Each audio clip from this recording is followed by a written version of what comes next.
Hello everyone, my name is Laura, this is my channel Laura's Little Library, and welcome to today's video, which are my holiday reads recommendations.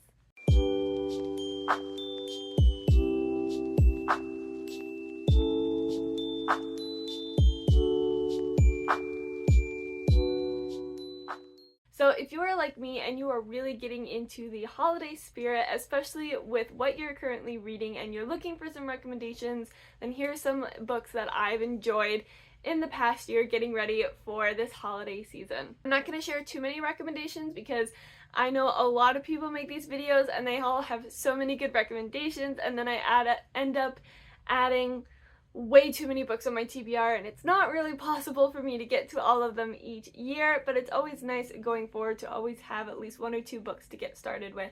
So the first book that I'm going to mention is In the Event of Love, and this is by Courtney Kay. This is a sapphic romance where you have our main character who's an event planner, and she was in a big city, but she was getting really overwhelmed and overworked and was just kind of losing her way in her business a little bit.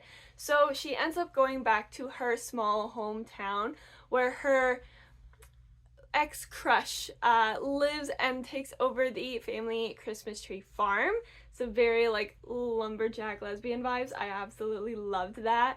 And she basically, our event planner, basically needs to help save this family farm from being taken over by a giant corporation that is slowly going to take over the entire town. So she uses her skills for event planning to drum up interest in the Christmas tree farm, and it was so sweet. I loved our characters, I loved the chemistry between them, and it's just, again, it's that classic like small town save the business kind of holiday romance, which I just love. I eat up this time of year, so if you're looking for a good sapphic one, I would definitely pick this up. This next one, I think I even recommended it last year, but because I loved it so much, I'm going to recommend it again this year just in case you haven't read it, and that is A Very Merry Bromance by Lyssa Kay Adams. So this is the 5th book in the Bromance Book Club series. You don't necessarily have to read them in order. This follows a country singer who obviously is looking for love and finds it in a very unexpected place. It definitely is a very good Christmas read. I remember reading it 2 years ago, I think, and I was huddled up by a fire on the TV, and I had hot chocolate, and it just could not have been cozier. I was squealing, I was kicking my feet, I was doing all the sweet little things when a book is getting really good. However, I will caveat this and say, even though you don't need to read them in order, you could read this as your first book in the series.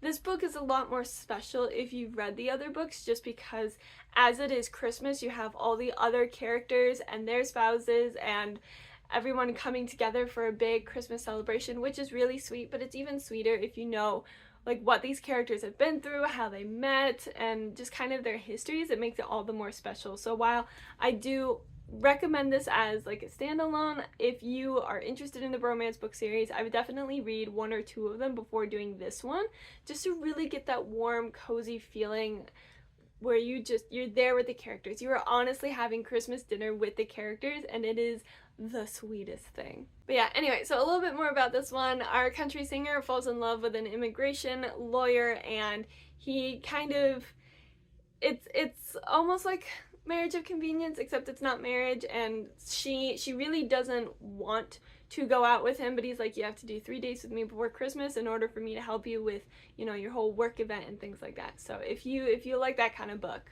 it gets better. I will say, if you start it and you're not a big fan of it, it does get better as you go, so just keep that in mind. Next up, I have Along Came Holly, and this is by Cody Hall, and this is, again, another small town. You've got this sunshine, Christmas-loving girl who has a little shop, and she's, you know, getting ready for Christmas, struggling a little bit, and then you've got her grouchy, like, hardware store neighbor who doesn't like the Christmas music that she plays and thinks she decorates too much and all that stuff. So it is very much grumpy sunshine, small business owners, small town. Honestly, I don't think I need to say more. There is a Christmas light competition, and the prize money is something that both these characters are very much buying for. So our grump does have to get a little bit into the Christmas mood, which makes it all the worse considering his neighbor is so Christmas spirit. I loved them. I'm a big fan of Grumpy Sunshine, and this just did it so well for the holiday season. So I would pick this one up if I were you. Okay, this next one I was absolutely obsessed with. Okay, just absolutely. Oh, it tickled me in all the right places, and that is A Cat Cafe Christmas, and this is by Cody Gary. Cody Hall? Cody Gary. And I mean, it's a cat cafe Christmas. Come on now.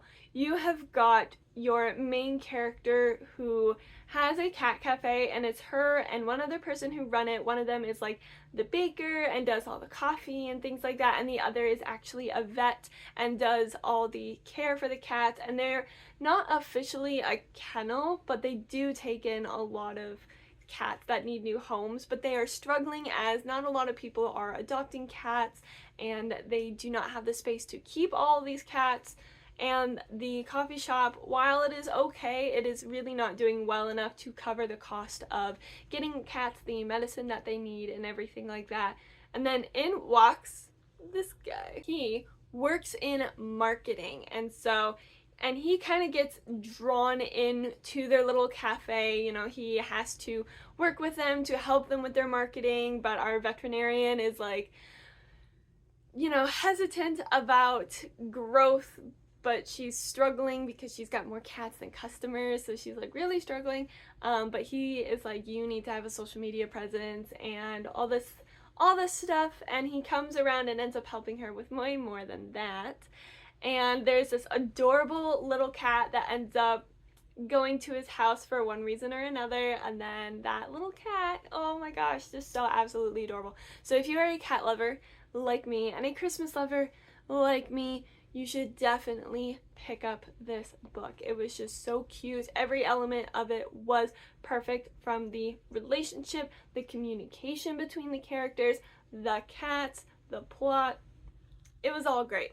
It was all great. So consider picking this one up this holiday season. And then the final book I have to recommend to you, it's one of those books that I'm recommending. I enjoyed it, but I think other people will enjoy it more than I did. And that is because I didn't really understand the plot of it going in, so I was expecting one thing and it ended up being something else. But if I were to reread it, or if I had known that from the beginning, I probably would have enjoyed the book a lot more. And I've seen a lot of other people really enjoy this book too, so I'm definitely still gonna recommend it. And that is Kids Are Once for Me, and this is by Alison Cochran. And this is another like sapphic Christmas romance. You have your main character who is demisexual, and so she doesn't have any sort of relationship with anyone unless she connects with them on an emotional level first, basically, for her.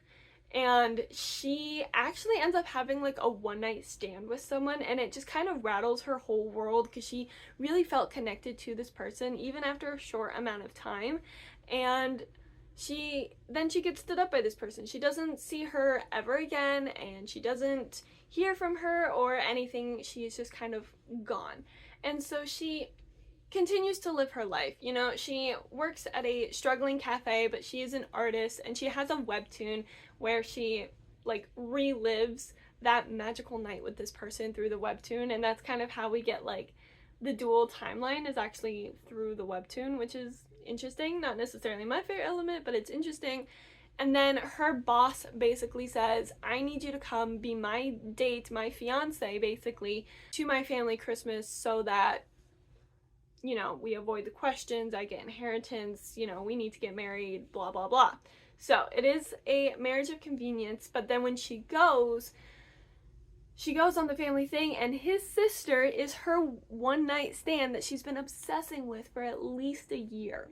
And that friend, or that sister, also brings a friend, and it becomes a whole thing. This was jam-packed full of Christmas activities, you know, like cookie decorating and caroling and decorating the tree and all the things like that. Like, you're just in this cozy cabin with this family just trying to do all the Christmassy things leading up to the holiday with wonderful romantic family drama. And so if that is your cup of tea, then you will probably very much enjoy this. Like, it's a twist on that trope. So just, if you need to know that going in, now you know. But I do still very much recommend this. I loved reading all the Christmas activities, and our main character is definitely more of that like shy character rather than that outgoing extroverted character that we get in a lot of these kinds of books, and I really appreciated that as an introvert myself. So yeah, if you need another sapphic recommendation, definitely pick this one up. So those are all my books. Like I said, just a short, sweet little list of the books that I read in the past year and really enjoyed around the holiday season. So here they are for you to hopefully enjoy and get you in the mood for this holiday season. Definitely subscribe and hit the bell to be notified, as I am posting a lot of videos and I'm really excited. I am going to do a reading vlog where I'm reading all of my holiday TBR for this year. So if you're interested, like I said, subscribe. If you like this video or any of the recommendations, click the thumbs up, and if you have any recommendations for me or for other people or have questions about books, put them in the comments below and I would love to hear your recommendations as well. I also have Bookish social media linked in the description below that you can follow me and see all the little mini reviews of all the books that I have been reading throughout this year, so you can definitely follow me on my Instagram and Goodreads and all of that, so definitely go into the description. And again, thank you all very much for watching. I hope you enjoyed this video, but until I see you in the next video, happy reading!